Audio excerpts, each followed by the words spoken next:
So this is the bed where we're going to plant the fava beans. And I'll tell you how, and then if anyone wants to practice, you can get down and plant a row. So this is planting technique for fava beans that you're planning to harvest and eat in the spring, which is different technique from if you're planting them primarily as a cover crop. You can harvest, or all fava beans will improve the soil, and all fava beans are edible, but for some reason people tend to plant the bigger ones for eating and the smaller ones for cover crop. A lot of people like the flavor of the bigger ones better, so that's a different, there's multiple varieties, both of the big ones and the small ones. These ones are Broad Windsor, and see if the camera can zoom in, but everyone knows what fava beans look like. They're extra big because I soaked them overnight, which is a generally good practice for planting seeds, especially in dry weather, but even in wet weather. Actually, the reason I like to soak seeds overnight for planting in cooler weather is because watering cools the soil, and the plants will grow better if the soil is warmer. This is really important when in spring when we talk about planting squashes, but even for fava beans it's nice. And it's a lot easier to fully hydrate seeds by soaking them overnight than by putting them in the ground and then watering them. The soil's pretty moist right now because it's been raining, but I like to soak things overnight. So first I'll show you the spacing, and then I'll show you what to do with these seeds. Pretty variable. A lot of modern organic gardeners garden in beds rather than in rows. When you look at old planting charts, they'll say how far apart rows should be and then how far apart the plants or seeds should be in the rows. And sometimes I do make rows in my beds. But what I tend to do is I look at those charts, and whatever it says is the spacing in the rows is what I do. Is just what I do. I put little rows in the bed that are that distance apart. And it's usually a pretty wide range. Like I think my planting chart for these said like 12 to 16 inches apart for the rows, and then 3 to 12 inches apart within the rows. That's a wide range. I like to do them about 6 inches apart. This bed is really big, and so we put stepping stones down the middle. And also you'll notice if you do practice that there's a little tree that we just planted there, which means that sorry? Citrus? Yeah, it's a yuzu, which is a hardy citrus. So in a couple years, this isn't going to be a sunny vegetable bed anymore. It's going to be a fruit tree, a shady spot under a fruit tree. But for now, the rest of it's still a bed. So seeds in general germinate better if they're in firm contact with moist soil. So you notice I'm not using the sharp end of the tool to make the furrow, I'm using the blunt end. So I'm opening up the soil and I'm also compacting the furrow at the bottom. All right. And there's a reason why I did that first. I'm going to do this next thing next. So I'm going to drain the water out of here. I soaked these overnight. And now I have some seeds that are wet as well as being soaked.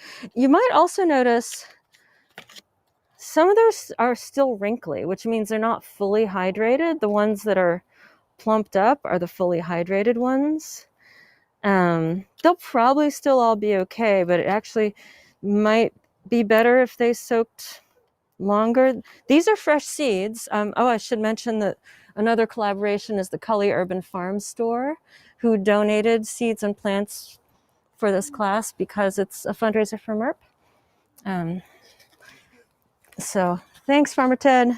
So these are the seeds I got from Farmer Ted. So they should be pretty fresh. So I'm not sure why they didn't all plump up. But I'm going to plant them anyway. And he also donated inoculant. Let's talk about inoculant. One of the reasons that beans are such a great crop is that they improve the soil. They improve the soil by fixing nitrogen. Nitrogen is a nutrient that all plants need. There's lots and lots of nitrogen in the air, but it's not in a chemical form that plants can take up. And there are bacteria called rhizobium that live in symbiosis. That's a word that a lot of people know. It means like they're cooperating with the roots of plants. And not only beans, but all beans can host symbiotic nitrogen-fixing bacteria, which are called rhizobium. And sorry, this word isn't in the handout, but you don't actually have to know any of that. What you have to know is that when you plant beans in the soil, they will fix nitrogen, which is good for the soil and good for the other plants. And we have great soil here. We've been gardening, we've been putting nutrients into our soil for 13 years. And when we started gardening here, it was a big lawn. So we just chopped in all the grass. And because we're in the city, there's lots of compost materials we get for free. Basically, I think even though we eat lots of food here, we're putting more into the soil than we're taking out of the soil. That's another class is composting. But if you are gardening in a place where the soil isn't so great, if you've never grown beans before, if you've never planted anything before, if you're renting and the place that you're being offered to garden, the soil is just like light brown and compacted, if you just bought a house and the house is new construction and the lot was a parking lot before the house was built, these are all things that happen. Lots of reasons why you might not have very good soil. Then the inoculant isn't necessary, but it might help. I talked about doing a controlled experiment here in this bed, but my guess is that the inoculant won't even help here, because when we look at our fava beans in the spring, when we pull the plants up, we can see the activity of the bacteria. They make the roots red. That's another class also. But I'm going to show you how to use the inoculant. This was also donated by Farmer Ted. If anyone is gardening in those really challenging conditions that I just described, it couldn't hurt to get some inoculant, though it's certainly not necessary. So you want the seeds to be already wet. And how long should they be wet for overnight? I soaked them overnight to imbibe. Oh yeah, thanks for that question. That's a good point. So if you soak seeds, you don't want to soak them for days and days, because then they're being deprived of oxygen and they might drown and die. The ideal amount of time to soak seeds, depending on the size of the seed, if they're teeny, teeny little seeds, a couple hours will do it, or even an hour. Whereas big, huge favas like this, I think overnight, and as you saw, some of them are still wrinkly. So that means that they could have used being soaked a little longer. These are some more, but they're the same kind, but they're older. But they've actually all plumped up, so who knows what happened. Okay, but so there's two things. I soaked the seeds so the water would get inside them, but the fact that they're wet on the outside is going to make the inoculant stick to them. So now that I've put some inoculant in the container, and then this should distribute it. It doesn't have to be perfectly evenly distributed, but it means he is on Alberta Street, not Alberta Court, just this way from 42nd Avenue. He's in the same building as a nursery called Bloom, spelled Bloem, which you can see from 42nd Avenue. I don't know his address because it's walking distance from my house. And he's only open on the weekends right now. But he's great. So the inoculant provides rhizome activity. Yeah, so the bacteria are called rhizobium, which is the same root as rhizome. The root, the word means root in Latin. And I think it means bacteria that live in the roots of the plants. And so that brown powder is dried bacteria mixed with ground up peat moss. And that's how it's sold, because bacteria are so tiny that if it was just pure bacteria, it'd be really hard to get it distributed evenly. So mixing it with an inert material like the peat moss makes it easier to get it distributed equally. God, normally in these classes I pass things around. Now I don't know what to do.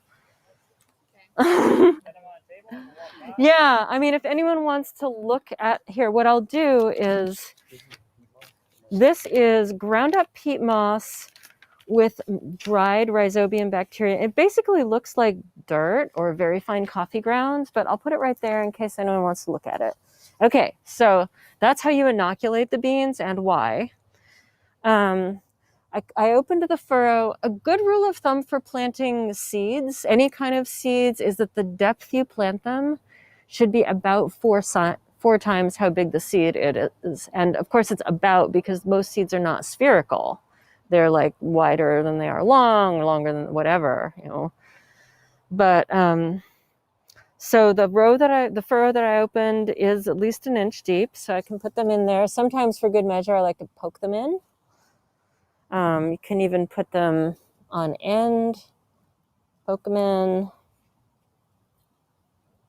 poke them in. And then often when I plant a row of seeds, I like to grab a stick and mark where it is, so that when I close it up, I'll still know where it is. Okay, so I planted a row. So this is the technique you would use for any big seed. The other big seeded thing that you can plant this time of year is peas. Garlic and onion sets are similar, but you don't soak them because they're not actually seeds. But peas or fava beans use this technique this time of year. In the spring, when you plant those summer beans, you'd probably use the same technique. Rachel, how tall will those grow? Because I assume they don't need staking. Or will you stake them? I don't usually stake fava beans because they have thick stems. Their stems are about 3/4 of an inch thick, but sometimes sometimes the stalk, when the beans get tall, the stalks sometimes get floppy, and then I might stake them, or I might just like grab some string and tie the whole bed together so they're not falling in the path. Question. Can you repeat questions from the audience? Oh, thank you. Okay, I'm going to repeat the questions. Let's see. You don't have to do it on Yeah. but just in the future. Okay, yeah. So Jane asked whether we're going to stake the fava beans, and I explained that fava beans they're not like pole beans where they'll be all over the ground if you stake them. They have some rigidity. And yeah, I'm wearing a microphone, so Dan asked me to repeat the questions that people ask. Okay, so yeah. When you oriented the fava bean, was the little black slit poking upwards, or is that the root that goes downwards? It doesn't actually matter that much with fava beans. It matters with garlic, but with beans, it doesn't really matter because the root and the leaf come out of the same spots. So on a bean, that little slit is where both the root and the leaf are going to come out of. Yeah, or actually I think the slit is where the two cotyledons are attached together. Because on a fava bean, it's at the end, and they open like that. Yeah, I think the black mark you see on the end of the bean, it's called a hilum, sorry, I had to think about that. It's where the two halves of the bean, which are called cotyledons, where they're attached together. And the bean, they will open up like that, and the root will go one way and the leaves will go another way. And I guess if we knew which way the little baby plant inside it was oriented. So actually, really what we'd want to do is put it on. And you had the Wi-Fi router. Okay, watch out. We're just gonna do this for now. We could put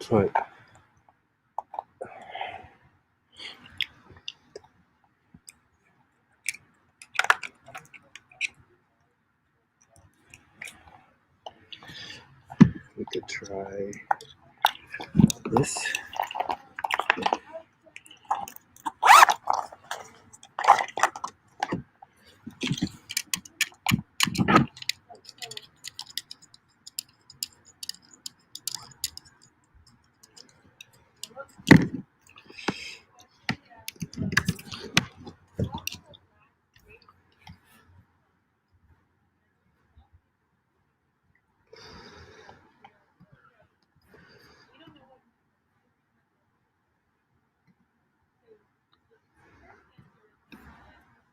No, not that microphone. Oh, You're using the wrong microphone. no, it won't let me. Okay. What's going on? Did you check if the Oh yeah, this one's better.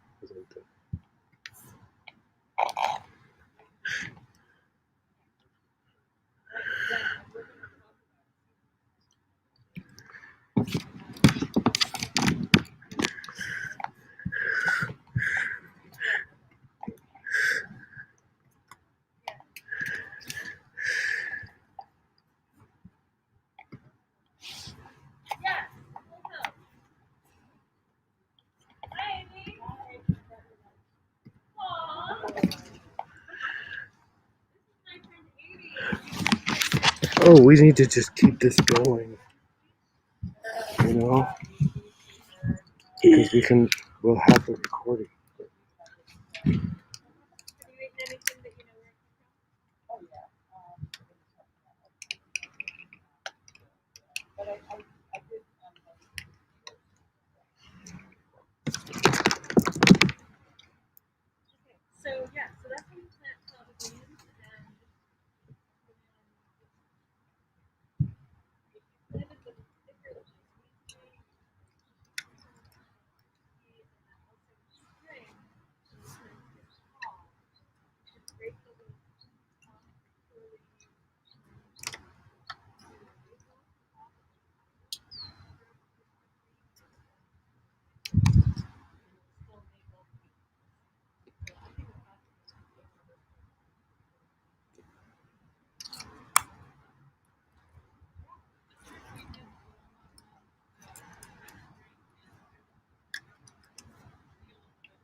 Okay, I'm gonna go find the extension cord.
and neighborhood cats from pooping in it. And you may notice there's other screens on things around our garden.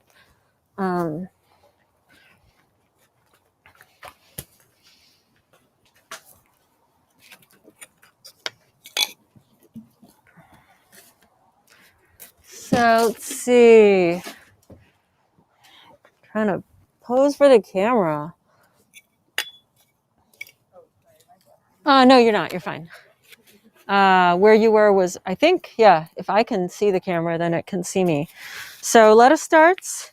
First thing you do before transplanting anything, there's two first things. One is decide where it's going to go. They're going to go in this area and this section of this bed. I think I'm going to do mine in that. Let's see. Thanks, bro. Okay. I'll do this one right here. Lettuce starts usually go about 6 inches apart. Okay. But the other thing you have to do before you plant things, if they're starts in a pot, remember how we soak the beans overnight? The starts, we want to make sure they're watered. And I'll just use my drinking water, which means I'm going to have to go in and refill it. So,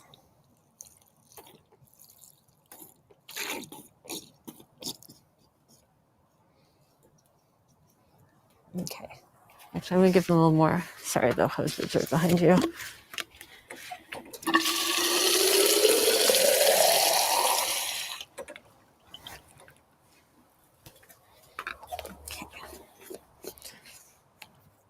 So make sure they're well watered, because otherwise, if the potting soil has dried out, well, there's two reasons. One is that transplanting is stressful, and they're going to be even more stressed if they're drought stressed. But the other is that if the potting soil is completely dried out, I'll take it out of the pot and it'll just all fall off the roots. And then I have a bare root lettuce seedling, which is probably not going to do very well.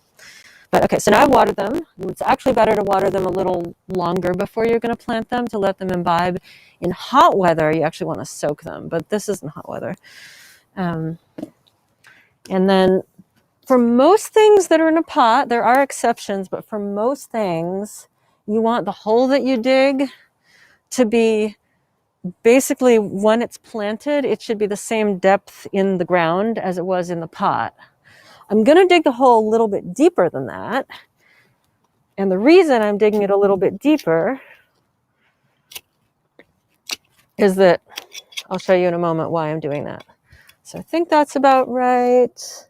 Use my trowel to measure. Yeah, okay. Next thing you have to do is get the plant out of the pot. You don't want to grab the little plant and pull on it. You can break it. So the technique that I learned, if you think it might have been in the pot for a really long time, you squeeze the sides of the pot so that if the roots or the potting soil are stuck to the sides, you'll break that up. And then you push from the bottom and you see it just went pop. And then take my 2 fingers. I put my peace sign fingers on either side of the lettuce. And then it's a little tricky with these 6-packs because I don't want them all to fall out, just the one. So kind of shake it. Hopefully the others won't fall out because I didn't squeeze them. Yep, here you come. Okay, so now I have a seedling in my hand. It's a tiny little bit root bound. That means that the roots hit the bottom of the pot and went around and around and around. With lettuces, it's not as important to break. If it's just a little bit root bound, you can still plant it and it'll still grow. But if you're not sure, you should break it up so that it doesn't look like the shape of the pot anymore. Just break the circling roots. You don't want to squeeze the root ball and break the roots inside. A lot of people have been taught to do that, and I'm not sure why, but that's bad because that breaks all the roots. You don't want to break all the roots. You just want to have the circling ones stop circling. Okay. So you're breaking those off, Rachel? You can break them off. These are actually so short. I have a long, sharp thumbnail, so I use my long, sharp thumbnail to pinch them off. You can also break them off. You can cut them with a knife. It depends what kind of, like if it's a tree, I'll take my weeding knife and slash them. but this is a tiny lettuce seedling. Okay, so that's pretty good. And I'm finding it is a little dry. It would have been better if I had watered it earlier. I had them sitting overnight right there, but because I thought it was going to rain, but it didn't. So I should have watered them when I got up this morning. But sometimes it's good when I don't do everything perfectly, because then I can tell other people what would have been ideal. Okay, so I put my hand on the bottom of it just to support the root ball and keep the potting soil from falling off. I'm holding it very gently, and I set it in the hole. It's actually a little too deep, so I'm going to put a little soil back in. And now I put it back in the hole. And now I think it's about right. So the top of the potting soil is just a tiny bit lower than the top of the soil around it. And then I fill in the hole. I don't push the soil up against the plant, because if you bury your plant in the soil, then it can rot in the moist soil. Some plants are more sensitive than others. So this isn't true of all plants. There are some plants that you actually want to plant deep. But if you don't know, err on the side of planting it at this level. There's some plants that can tolerate being planted high because they're really drought tolerant. But if you plant a lettuce too high in the summer, it'll dry out. On the other hand, if you plant it too deep in the winter, it'll rot. So this is just about right. And I don't know if you can see, but I've made a little dish around it. That the edges of the dish are right about here. And so that means that when I water it, the water will go down. It's like an inverted mount. Yeah. It's sort of like that but so the plant is kind of in the bottom of the dish, but it's not buried in the soil. You do that with most plants? Yes. Okay. Yeah, except for the ones that like to be planted deep. With the brassica, like a kale plant, you can plant it deep. You still want to make a dish around it, but it's not as critical. Tomatoes, I worked on a farm where we grew dry farm tomatoes, which meant they didn't get watered, and we planted them so deep that there was just like a tiny little leaf sticking out. They did great. Yeah, and so I've got my dish. And then in general, when you've just transplanted a seedling, you want to water it in. I'm using my water bottle for a watering can because it's what I have right here next to me. Our soil is so crumbly and sandy that it just the water just kind of soaks in. Yeah, and there we have it. Fertilizer. This was a compost pile. So Jinx just asked, what about fertilizer? That's a really good question. Thank you. I decided not to add fertilizer demos in this class just because there was already so many things that I'm doing. But again, we have incredible soil and we get lots and lots of free compost materials. But if your soil is poor, or if you're taking out of your soil and you don't have a lot of compost materials going in, either or, if you have good soil but you don't have a lot of compost materials going in, then something has to go in. Compost is great, but complete organic fertilizer is also great. And I should have said when I did the fava planting demo that beans fix nitrogen, so you don't need to put nitrogen in the bed, but nitrogen fixing plants need phosphorus and potassium and calcium. So if the bed hasn't already had a lot of those things in the past, say, year, you might want to add them. In our case, the reason we have so much compost is it's partly because all our compost goes back in, but also because we pick up produce trimmings from the Alberta Co-op. So we have a ton of nutrients going into our soil. So we still use the complete organic fertilizer every so often, but we don't use it every time we plant. But if you don't have the resources for compost that we have, then it is sometimes a good idea to do complete organic fertilizer. I'm trying to do it without having to buy stuff, but thank you. Yeah. Rachel, it's really impressive at the stage that you're at with the soil. I have not seen that in a lot of gardens around Portland. How long did it take you to get at that stage of soil production, basically, as you grow and do? Yeah. That's a great question. So you have to tell me your new name.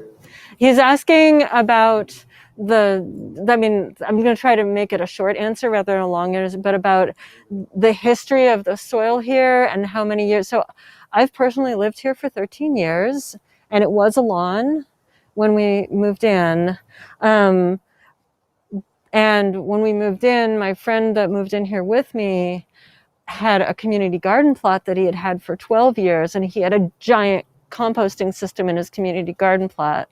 So we dug up the lawn and started adding compost to that. So in terms of how long, I've lived here for 13 years, and some of the beds were worse than others. Like there was some work that needed to be done in the basement, and so I dug dirt, don't call it dirt, out of the basement and needed to put it somewhere, so I put it in garden beds. And so then suddenly those beds had terrible soil, and this was one of them.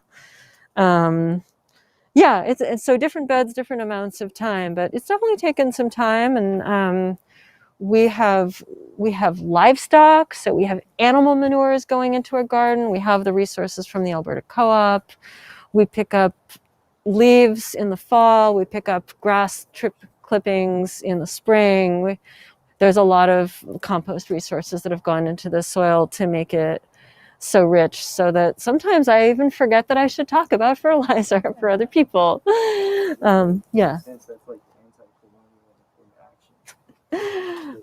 Maybe it's kind of like he was saying, it's like anti-colonialism in action. It's also like dumpster diving, and it's also making a point of we're in the city, and because we're in the city, there's a lot of waste materials that we can take advantage of. Whereas if this were, a rural farm on 40 acres, we wouldn't be able to rely on other people's waste stream to fertilize our soil. We would really need to be paying careful attention to. I mean, there are farmers like biodynamic farmers who don't buy any fertilizer. They do a lot with cover cropping and animals and magic. The biodynamic farmers use magic. So yeah. All right, so that's lettuce transplanting. If there happen to be a couple of seedlings that are sprouting in one of the sections, do you just plant that all together rather than separate the roots? Question. Jane asked if in one of the sections of the 6-pack there's more than one seedling, would I plant it all together or would I separate them? And the answer to that is it depends. First of all, it depends on what crop it is. Let's say we're talking about lettuce. It's better for the plants. Well, with lettuce, it's not going to make a head. It's just going to make a lot of leaves. At least these lettuces are just going to make a lot of leaves. So if you separate them, they get more space, but their roots also get more disturbed. So I would tend with lettuce to leave them alone. What about Swiss chard? Same, or if you're limited by how many plants you have and you want to have more plants, you definitely can separate them. Chard is tap-rooted, so it can handle being separated better than lettuce. So Amy said, what about Swiss chard? Swiss chard can handle being teased apart. I've definitely teased apart the lettuce seedlings, and it was fine. They need more water because their roots have been more injured. The basil, if you buy a 6-pack of basil, there's that log house plants. They don't thin their plants. And so there's like 7 basil plants in each cell. I definitely separate those because they're just going to get stressed and bolt otherwise. Either separate them or clip away all but one of them, depending on whether I have space. If I'm limited by how many plants I have and I want more plants, I'll separate them. If I'm limited by space, then I'll clip them back. Yeah. I have a compost question. How do you compost your kitchen scraps? That's a longer answer. I have time. You're all welcome to stick around until I think at 4 is when I'm going to really, really kick everyone out. So if you have questions that aren't directly on what we're talking about, I'm happy to answer them at the end, especially if you want to do some practicing and we can talk while we practice. But I'm already a little behind schedule. So, yeah. So I think we might skip the carrots. Let me look at my...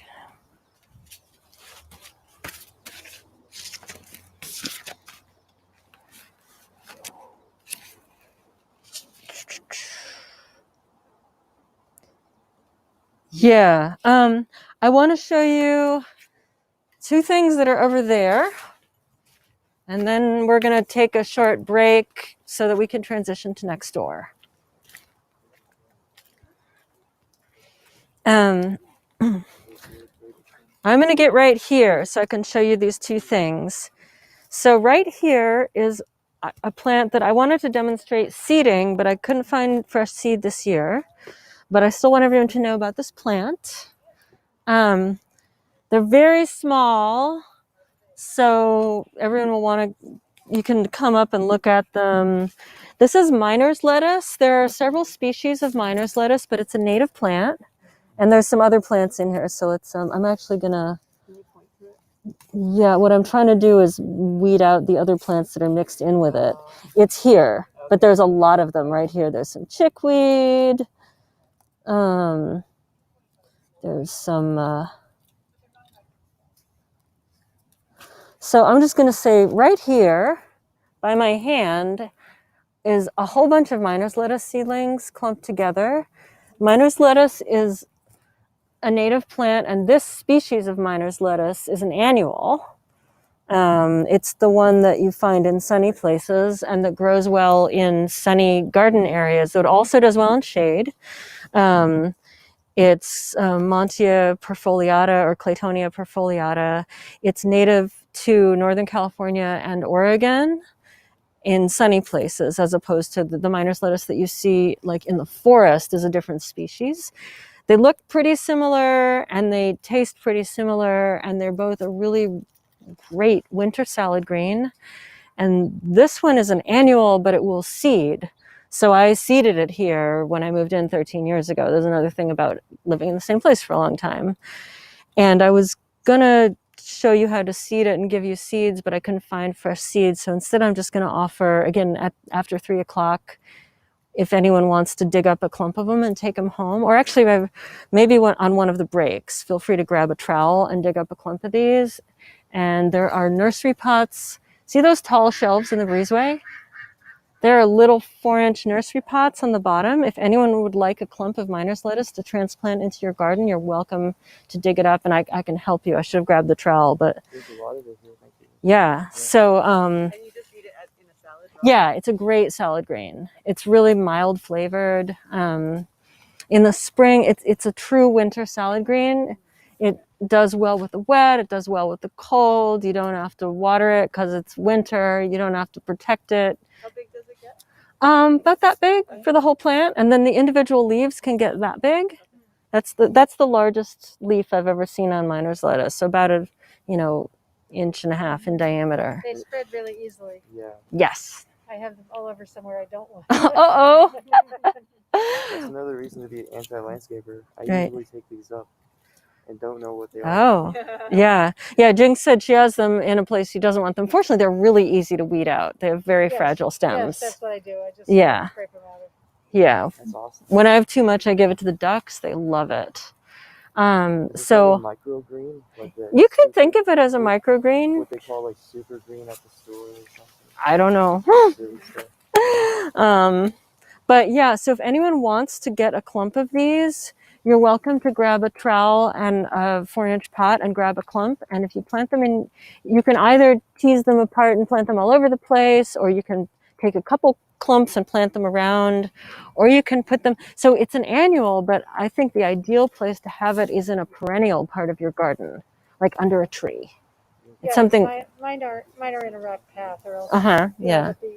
But fortunately, some of them are not, so I can. Use Oh, them. yeah, because they'll just come back every year, especially if the soil is undisturbed.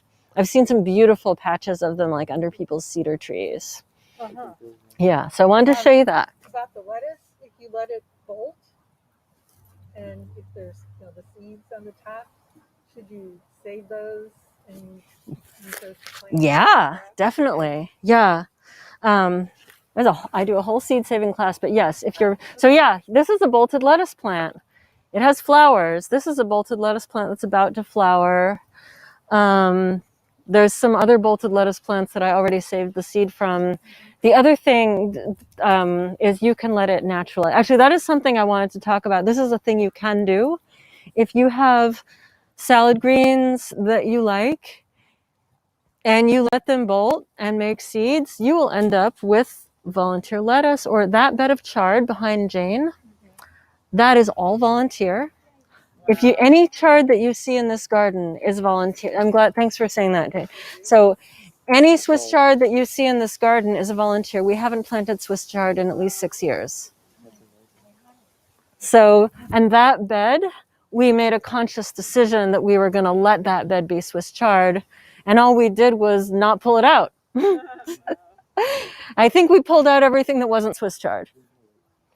I once grew some chard, but all of its veins got some kind of a weevil in them. Oh no. Somebody told me that A was weevil. from flies, you know. A weevil? In the veins or in the leaf? It was in all of the, the Was it in the ribs or in the smooth part? all Oh. of the ribs. Oh, really? I don't know about that one. I know that Swiss chard gets leaf minor, which is in the flat part of the leaf. It could have been that. Like it made But are those from flies or from? I mean, the somebody leaf. said if you got that once, you could never plant again. But No, that's not true.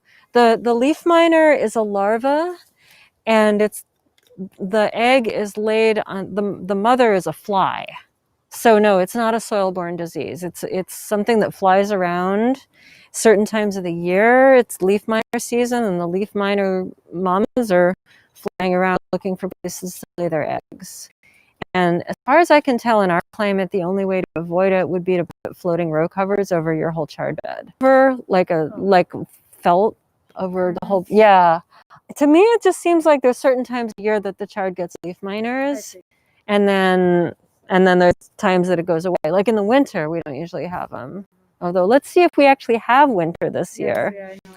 Oh, so that's a segue to, I am going to talk about carrots. And the first thing I'm going to say about carrots, so my friend here asked, when's the last time you can plant anything? I don't want to predict anything about the weather. I don't want to predict anything about anything right now, but especially not about the weather. So normally I would say it's way too late to plant carrots, but my household decided that this bed was going to be carrots.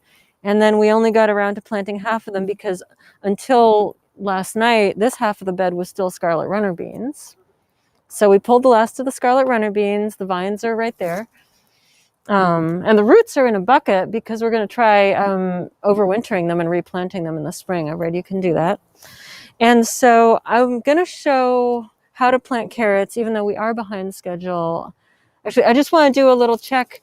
To get through all the material besides eating weeds, I think we're going to have to go till about 3:20 instead of 3, if everyone's cool with that. Yeah.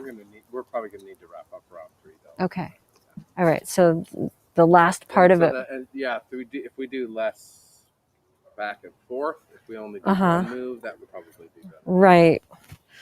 We could switch the things that are next door to the end. Maybe we'll do that. Okay. Yeah, we'll switch the things that are next door to the end. It should be a really expansive. Yeah. You've done a really expansive thing here, Rachel. Yeah. Yeah. It just means that we're doing things in geographic order rather than the order I did put them on the handout. Okay, so since I'm standing right here, I am going to do a carrot transplant or carrot planting demo and say some seeds you can plant anytime, even if it's cold and wet, and if they don't germinate, they'll just hang out and wait. Fava beans are kind of like that. Radishes and kale and everything in the brassica family is like that. Lettuces and carrots, if it's too cold, carrots in particular, actually, I think lettuces will hang out now that I think about it. But carrots, if it's really cold and wet and they don't germinate, sometimes the seeds just rot. And so that's why normally we would say it's too late to plant carrots, because it's October 18th. If you look at the planting calendar, it says you can't plant carrots later than like September. But it's so warm. So I am going to demo carrot planting with the caveat that they might not germinate. And if they don't germinate, it's not too late for me to cover crop this bed. And so if you decide to go home and try some carrots, if they haven't germinated within like 2 weeks, then you can still plant fava beans or peas or cover crop. And the other thing I might do is lay an old window, though I don't have it handy, over the top of this bed to warm the soil. So that being said, I'm going to do the demo, and again, people. In a greenhouse? Kind of like in a greenhouse, except it's going to be in this bed. Mm-hmm. Yeah, exactly like in a greenhouse. Yeah. So first I'm going to make my furrow. Let's see, where's it? Oh, I noticed behind you, you have. Yes, this is going to be our little greenhouse. That's Yeah. the next demo. So I think I'll just do it in this random. So they're going to be spaced about like this. So again, I'm making my furrow with a smooth thing rather than a pointy thing so that the seed will be in contact with slightly compacted moist soil. This piece of bamboo is really ideal for that. Okay. All right.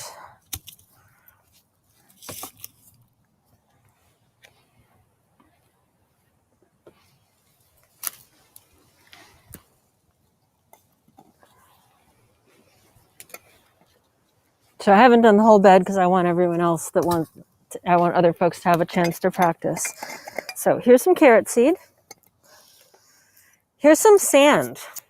So remember when I talked about inoculation, I said the bacteria are so tiny that it's easy to get them distributed evenly if you mix them with the ground up peat. And so carrot seeds are not as tiny as bacteria, but they're still pretty tiny. And each carrot seed is going to make a carrot. So I try to get the seeds distributed. Not everyone does this, and I don't always do it. You can try to get the seeds distributed widely just by your planting technique. And you put some in your hand. And so some people like to shake the packet, then you end up with seeded really thick. I'm going to do them in these middle rows just so it's, because that's where I happen to be sitting. So I take a pinch of seeds and I try to drop them kind of spread out rather than getting them all in the same spot. Sometimes I do this like sprinkling by rubbing my fingertips together. So that's one way to do it. Another way to do it, which requires having another material, this is some sand, is so I put the carrot seeds in this bowl and then I put the sand in the bowl and I shake it to mix them together.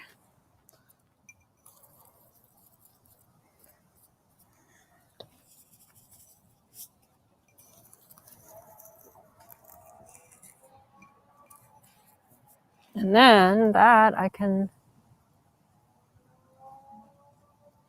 Very smart. yeah. And so it helps the seeds to get distributed evenly. And also the weight of the sand is supposed to help those seeds settle into the soil below them, although we are going to water them in. Does that work with basil seeds too? Yes, any tiny, tiny seeds. Yeah. Chamomile, that's something you can plant this time of year. That the seeds are just like dust, and every seed is going to make this giant plant. So if I were doing chamomile, I would definitely mix that with sand. Miner's lettuce, if you do it from seed, the seeds are like dust. So I've done my 2 rows. Grab some sticks or stems or whatever these are. There's a stick. This garden, we never have to look for sticks. There's just sticks lying around. There's a stick.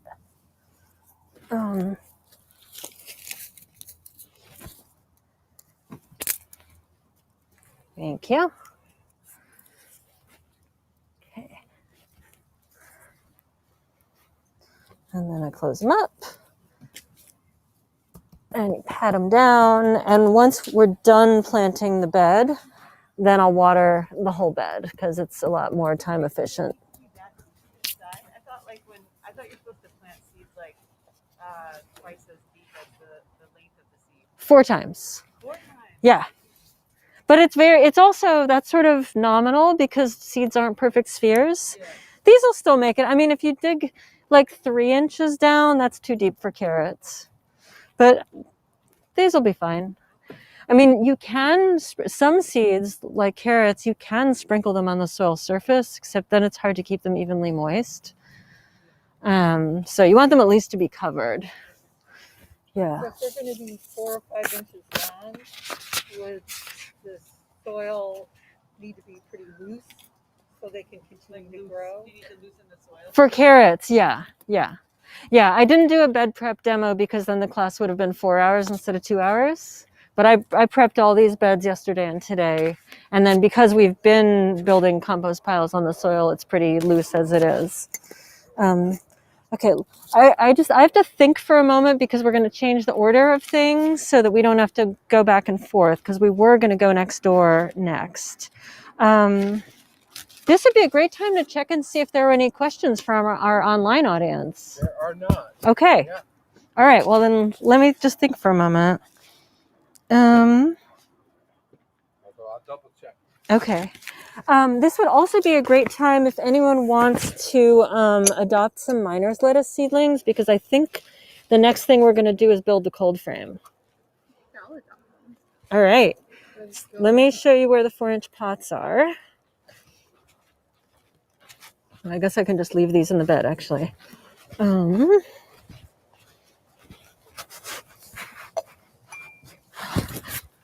So they are next to that blue cooler. I don't know where the blue cooler came from, but that's... Oh, yeah. Cool. Thank you. Okay. Yes. And there's the trowels. And just take a clump. All right. And...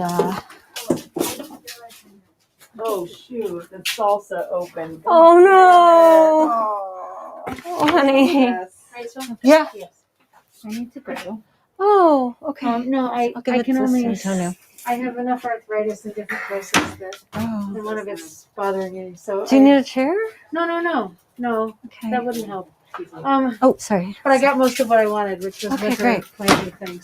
Yeah. Thank you. Thanks so much for coming. It's really good to see you. Yeah, we're And- good. Yeah, give my You love. know, Barry's 79 now. Oh my goodness. And I'm 71. Uh-huh. And- Congratulations. But I might text you if you know anyone.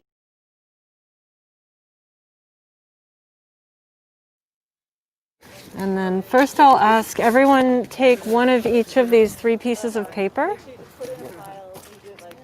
You can just take they're So I'm sending a handout around. There are 3 different things, and I'm sorry they're not collated. Just grab one of each thing. So there's 2 that say putting beds to bed at the top, but they're different. And then there's one that says cover crops. Okay, and we are now going to talk about protecting things. Wherever you want. All right. You're So the star of the show. So we've talked about planting things, and we will do a little more planting at the end of the class, but we'll have to go next door to do the rest of our planting. So now we're going to talk about protecting things, and I say things because we're going to talk about protecting plants that you've planted, and we're also going to talk about protecting your soil. But in the winter, we need to protect both your plants and your soil from lots and lots and lots of rain. And then some of your plants also need to be protected from cold and wind. If it ever gets cold again. I think the camera can see that I'm standing here in a t-shirt with no hat, wearing flip-flops on October 18th. So it may never get cold again. I don't know. But we do still expect rain. We still expect some rain. And so the reason we protect our soil from the rain is because our soil is full of nutrients, and some of those nutrients are water soluble. And when it rains and rains and rains, the water soluble nutrients wash away. And we've talked a couple times about soil fertility in the course of this class, how to put fertility into the soil. We also want to keep fertility in the soil. The nutrients that our plants need that are the most water soluble are nitrogen, calcium, and magnesium. And so here in Oregon, in the Pacific Northwest, our soils tend to be deficient in those nutrients. Those are the things that we have to add. Those are the things we look for when we make our complete organic fertilizer. Those are the things in this garden where we have a lot of organic resources that we make sure that we put into the soil. You know, all our eggshells go into the soil for some calcium. All our animal manures go into the soil for nitrogen. But we can also protect our soil from all that rain washing those nutrients away. And we're also, some of our plants, we're protecting them from the rain. I talked about when I made the little dish around the lettuce plant, that if you plant the lettuce too deep, it can get kind of rotten. And so some of our winter salad greens in particular, we want to protect them from rain. And so that being said, what are we going to look at first? The camera's going to have to follow me as I walk back into the garden. Hey,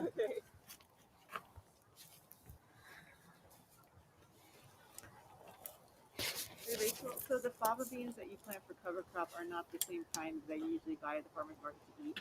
Yeah, you can eat the cover crop fava beans, and you can improve your soil with the big one. They're all edible. But they're not as tasty. The big ones taste better Okay.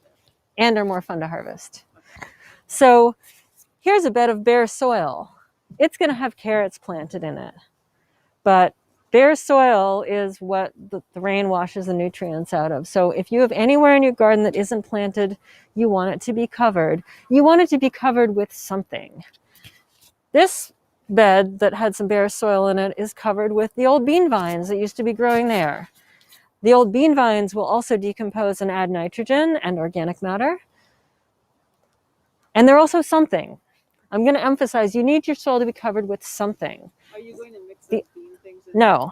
The other end of the spectrum, let's see, I don't know if the camera can see that. This bed is a bed of leeks. The leeks themselves are incredibly resilient. They don't need to be protected from either the rain or the cold. It's great. But I wanted to show you this bed because in the summer, my housemate put pieces of paper bag on the soil. In the summer, she put it there to keep water in the soil so it wouldn't get so dry. It also kept the weeds from growing quite as fast. In the winter, the fact that there's pieces of paper bag on the soil protects it from the rain. It's not going to add any nutrients at all, but at least it's protecting it from the rain. So anything on your soil is better than nothing. That's the take home from this. This soil will not lose as many nutrients because it has pieces of paper bag on it. It looks a little messy, but it's protecting our soil. So that's the most important thing that I want to say about protecting your soil in our climate. Is just protect it with anything. If you don't have bean vines or grass clippings or leaves or all of the wonderful things that will improve the soil, put something on it. The other extreme, over here, you don't have to move. You can just look right next to where we're going to plant the rest of the lettuce. This is a compost pile. This is some of our kitchen compost. This is some produce trimmings from the Alberta Co-op, some bedding from the duck house, some weeds, all mixed together. That's really, really going to improve the soil. The reason the soil in this bed is so good is because we had a compost pile there, and then we planted squashes in the compost pile, and then we pulled the squash vines out, but there was still so much compost there that the soil was still good. So we've been doing this thing of building compost piles directly on our beds for about 10 years. And that's a great way to both protect your soil and also improve it, especially if you go and get compost resources from out in the world, or if you have a lot of weeds, which we do. So several different modes of protecting your soil from the rain and also improving your soil. We are going to talk about cover crops, but we're going to do that at 3 o'clock when we go next door after our camera crew has to leave. So hold your questions about cover crops till we get to it. Thank you. All right, now let's talk about protecting our plants. So first I'm going to talk about protecting plants from cold because there's an example right here. There's two different ways to protect plants from cold. For big hardy plants like a big mature kale plant, it's pretty cold hardy. But if we get a hard freeze where it's really dry and sunny, and some of you have lived in Portland for a while, remember there was a couple times about 10 years ago, and I think also about 5 years ago, where we had temperatures of like 7 Fahrenheit. And it was sunny and windy. And so even the kale couldn't survive that. It's really windy here in the Cully neighborhood. We get wind from the gorge, and wind kind of gets funneled between these two houses over here. And so we had kale plants that just froze and died, and they looked like bare bones. So right here, I'm going to show you not protecting the leaves, but just one of the things you can do to protect your plants from dying is you put really thick mulch on the ground. This is for a plant that's big and tall. You put really thick mulch on the ground around it. And you might notice, and this mulch is just a bunch of weeds that we pulled, but it's making a really thick pile of mulch. And you don't put it right next to the stem. Right. So that's, yeah, Amy just said an important thing. It's not piled up against the stem like that. And the reason for that is, there's 2 reasons for that. One is that can encourage slugs. And the other is that can encourage, so if it's really, really cold and dry, that'll protect the stem from freezing and drying out. But if it's really wet and rainy, that'll make the stem rot. So if I'm a super persnickety gardener that comes out and checks every day, I can move it back and forth. I can say, oh, it's cold and dry, I'll put the blanket on the plant. Oh, it's wet and rainy, I'll move the blanket away from the plant. But some of us have other things to do, right? So unless you know that you're going to go out and check on it every day or every couple days or at least once a week, this is a really good compromise. Thick mulch on the soil, not piled up against the stem. Good compromise. Okay.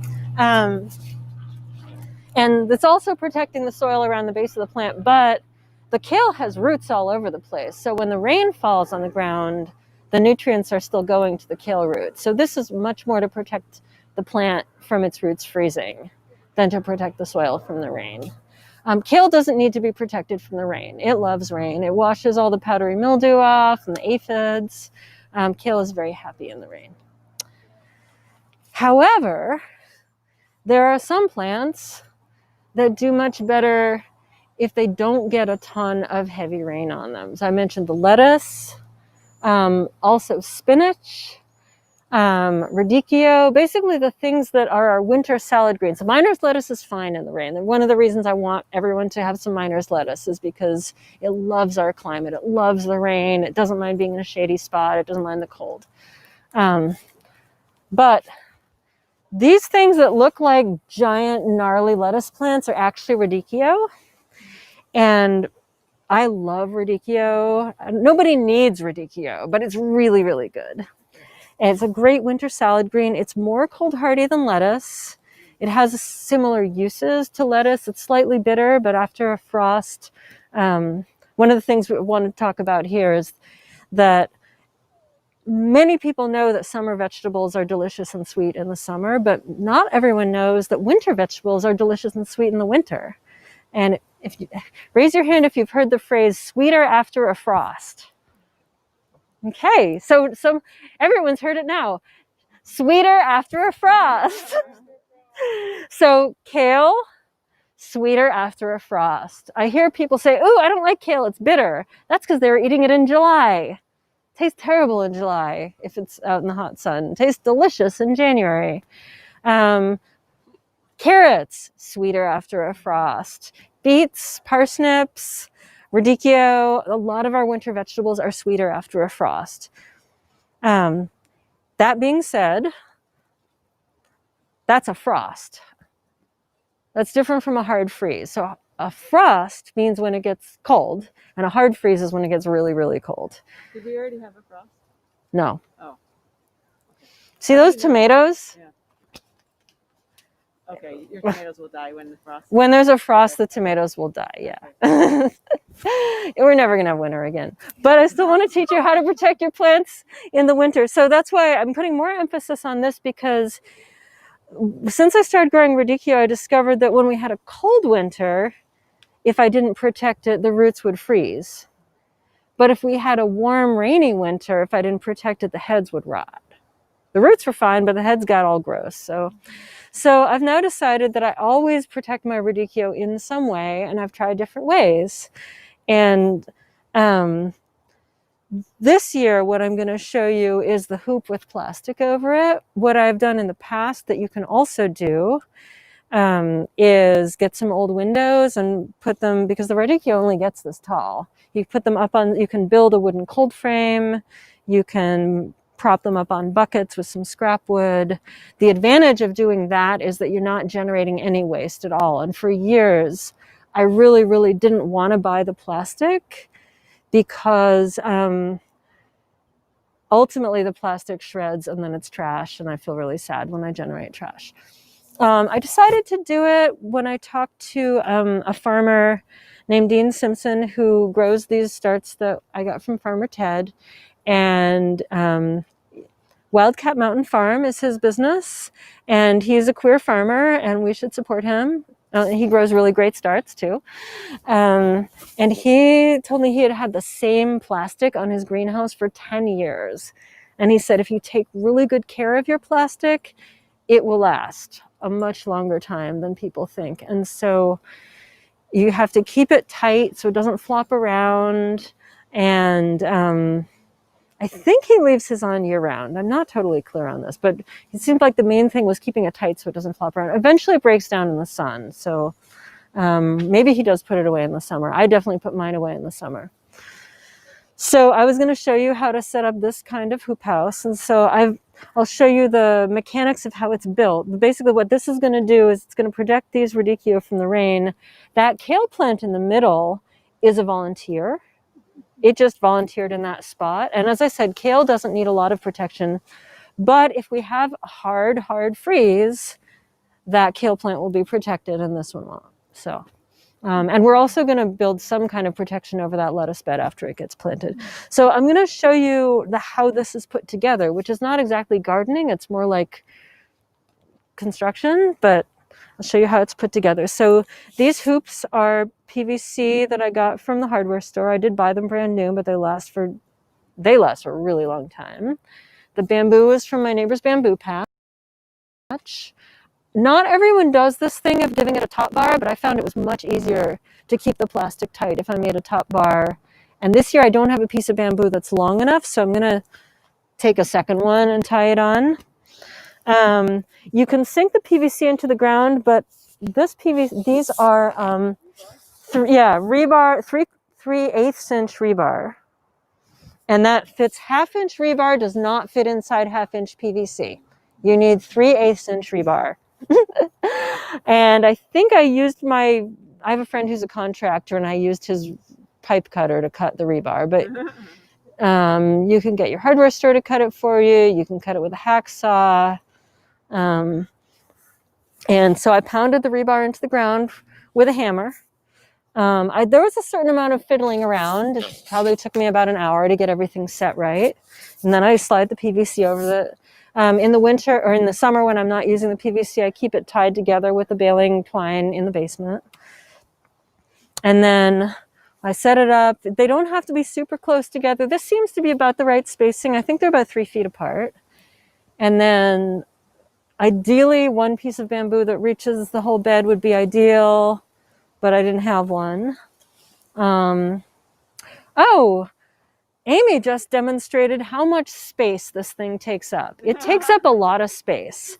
Our original plan, the first year that my community did this, we were going to do one big one with 2 beds under it, and we planted 2 beds of radicchio right next to each other. And then we decided it was going to be we wanted it to be big enough that we could walk through it. You've probably seen the really big ones you can walk into.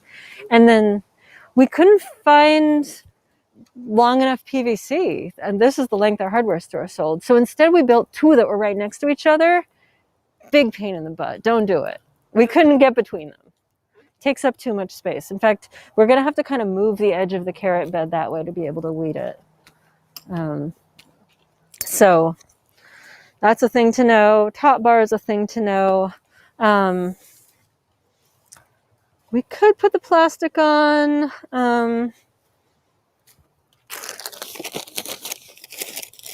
Yeah, let's put on one piece of the plastic, just over one end. And then I'll show you weighting down, quick clamping and weighting the edges. Let's do that on the top bar here, but oh well. We could even, yeah, we may move it. This is actually plastic that my friend Mia gave me. Yeah, Mia's yard is too shady for vegetables now because their neighbor's trees grew. Oh, this piece isn't long. Yeah. So this piece is very small. Well, but let's put it on anyway. We'll just have to turn it sideways. So we'll just put it over one section, and I'm going to do it here so that the video camera can see it. And then we'll probably redo it. So this is a pretend cold frame because it's only covering one section, and I'm going to have to redo it. Probably after Dan leaves, we'll redo it with the other piece. Maybe the other piece of plastic's bigger. Let's see if the other piece of plastic's bigger. Yes. Okay.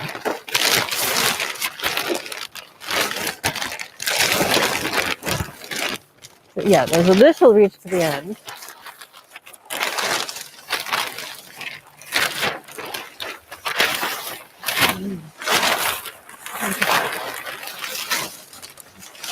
So, all right.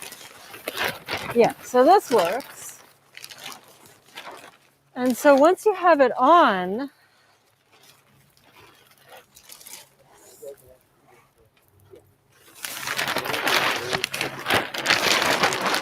woo, the next thing you have to do is clip it in place. So let's take these clips down to the end where leaf bug is.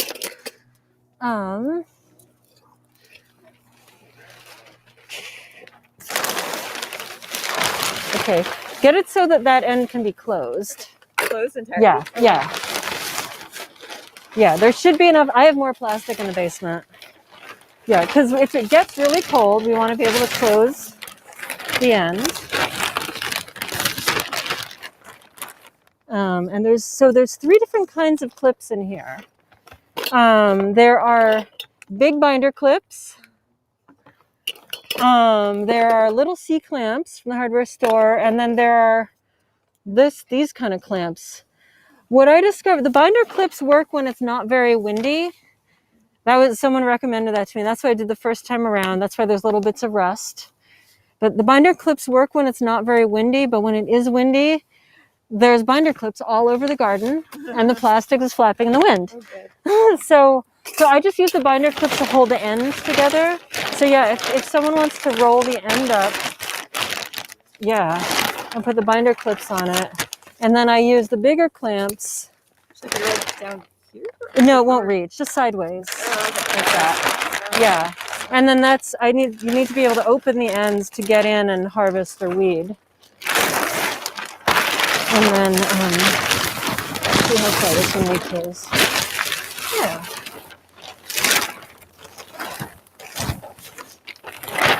Yeah. And then I'll have to do something temporary to hold this end on. We'll probably take this down again because we don't have enough clips to get it completely set up. But I'm going to show the other thing that I do is grab a board. These boards were actually here to put over the rows of carrots like that to keep moisture in, but they're also good. You put the boards there, and then you put big hunks of concrete on them, and that will keep the wind. Let me demo a big hunk of concrete. Is there a big hunk of concrete over here? Somewhere.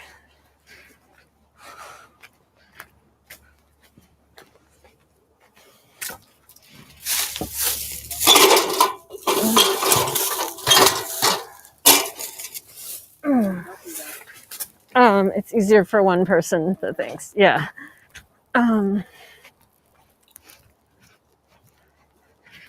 So this takes up even more space in the path, but because you have to do a whole row of when it's really windy here in the Cully neighborhood, you need a whole row of these.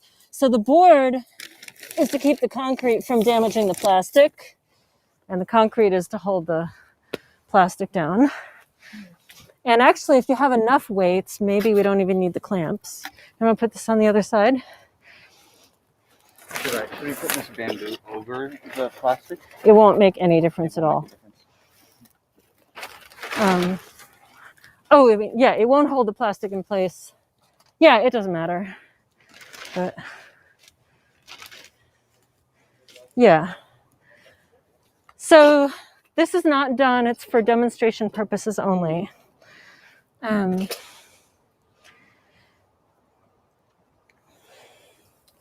But so this is the beginnings of a hoop house. Cold frame is a general term. It's also, hoop house specifically means it's shaped like this. Cloche is a French word. When my friend here asked about cutting the bottom off of a jug and putting that over a plant, that's also a cloche. And that's a French word that, I don't know what it means that. But this is a good beginning of an example. And when maybe I'll do a winter garden tour, and then everyone will get to see it like really set up and in action. I believe that we've covered everything we wanted to cover in this area if we want to go next door, if there's time. Could you kind of do the introduction and then take folks over to do the like describe what you're going to do and then go over? Yeah, for sure. Yeah. Okay, what we're going to do next door. Yeah, so we're going to transition. Yeah, we're going to transition to next door, which is the front yard of my neighbors Taryn and Jared, and is also the Going Rogue garden. And we're going to do two things over there. One is plant garlic, and the other is demonstrate cover cropping. I think we're going to do the cover crops first, since we've been talking about protecting things, and then we'll plant garlic. Cover crops are crops that are planted primarily to protect and improve the soil rather than primarily to eat, although often we can eat our cover crops. And there's been a number of questions about the different kinds of fava beans, cover crops versus non, and the different kinds of peas, cover crops versus crops. And so we're going to go plant some cover crops, but maybe someone will end up eating them as a crop also. That's what we're going to do. What are some common types of cover crops? I know I just threw in crimson clover. That's great. So any plant that's planted to hold the soil can be a cover crop. And one thing you can do is just not weed. If it's October and you have a bed that's weedy, just wait till next spring to weed it and you've got a cover crop. But that being said, yes, clover is a great cover crop. People often like to plant legumes because it improves the soil rather than just holding the nutrients. There are cover crop mixes. There will be a mixture of a legume, which is clover or peas or fava beans, and some kind of a grass. There are summer cover crops like buckwheat, but we're not planting those now.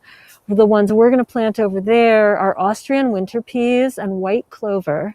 The handout that I distributed, one of the sheets is an article from OSU Extension explaining a lot of detail about cover crops, including which species are the best for different conditions. And there's another chart I've seen that shows germination temperatures. White clover has the lowest germination temperature of any legume that I know of off the top of my head. It can germinate when the soil temperature is 40 degrees. And so if you're planting cover crops late, that's a great one to use, which one of the challenges with cover cropping is that the best time to plant cover crops is in September. But usually we haven't harvested our summer crops. I mean, those tomatoes are still fruiting. We're not ready to cover crop that bed. So if we had a lot more space, maybe we'd be rotating between main crops and cover crops more and doing a better job on taking care of our soil. But in an urban setting where space is limiting, even large lots in the Cully neighborhood, there's still some space limitation. Then we tend to wait until we've harvested a summer crop before we cover crop that bed. And then many of our beds have a winter crop in them, so they're not being cover cropped, they're being cropped. So yeah, clover, fava beans, Austrian winter peas is a great one. Often ryegrass, which is not a legume, is mixed in with it because that's a grass that does well in cold, wet, rainy weather. So yeah, those are some good cover crops.